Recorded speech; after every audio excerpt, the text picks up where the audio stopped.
Okay, this is part 2 of the tribute to stainless steel video that I started. Excuse me, here's my fork and spoon Swiss Army knife, supposedly, again, because I don't know who actually made this knife, what company, but it has held up to 20 years of knife neglect.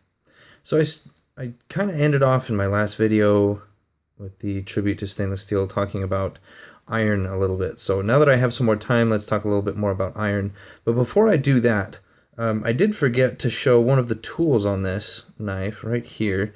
There is an awl, and it is difficult to get out. Near impossible for a 10-year-old to get out. But this is the tool that once deployed, every 10-year-old Boy Scout in the troop wants to try to punch it into a tree. They quickly discover that once you've actually impacted something, it tries to fold in on your fingers. Not very comfortable. But I forgot to mention that tool in the first video, so there's the last tool next to the mostly useless corkscrew. Anyway, so we've got this tool here. Let's talk about iron. Iron is why your blood is red. We bleed red. Our blood is red because of iron oxide, which is red in color. And that's very important biologically for us to have iron in our bloodstream. As a side effect, I don't know if you've ever been bit your lip hard enough that you bled, or been punched in the mouth or something like that, had blood in your mouth before, you'll notice it tastes kind of metallic. There's kind of a metallic taste to blood, and that's why. It's because of the iron in your blood.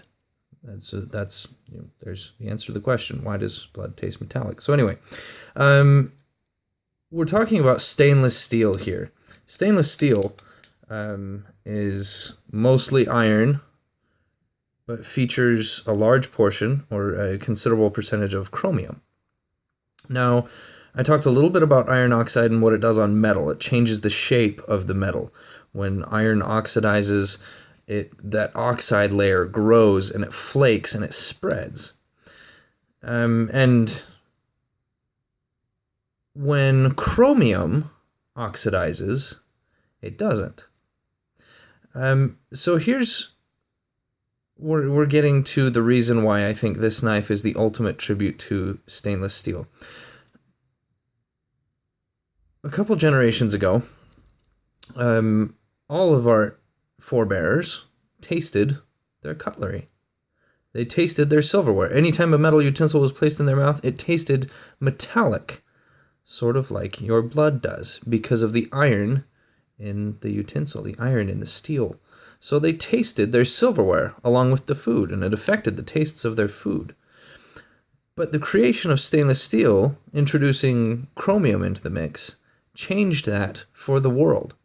We don't taste our silverware because of the chromium oxide. Now, chromium oxide, like I said, does not spread or flake like iron oxide does. In fact, it forms a protective layer. Chromium oxide forms more readily than iron oxide, but chromium oxide forms a solid barrier, a layer that protects the iron from having a chance to interact with the oxygen. And that's why stainless steel doesn't rust as readily, because there is actually already a layer of oxidation on the outside, but it's chromium oxide, not iron oxide. And chromium oxide is invisible, and it is tasteless. So that is the reason why you cannot taste your silverware. If it is stainless steel, it's chromium oxide on the outside, and you can't taste that while you're eating your food. You can't taste the chromium oxide. So this knife, to me, embodies a tribute to stainless steel such as none other that I can think of, because it has survived 20 years of neglect. And this right here, I don't think this here is even rust. I think, wiping it around a little bit, I think this here is some kind of gunk on there. I don't even know. But this knife has survived 20 years of neglect with no rust. And it contains a spoon and a fork, which you cannot taste because of the creation of stainless steel. I find that significant, and I'm very grateful for that. I'm glad that I can't taste my stainless steel. That's something that I never thought of until I listened to an audiobook called Stuff Matters that was written by a material scientist. Fascinating book. I highly recommend it. So I hope this has been educational to you. I hope you've learned something interesting. If you have any questions for me, please post them in the comments. I'd be happy to answer them if I can in any way. And let me know if you would like to see anything done or tested with this knife. I'd be happy to test it and run it through your ideas. I hope you have a wonderful evening, a wonderful day, whatever time it is for you. And as always, thanks for watching.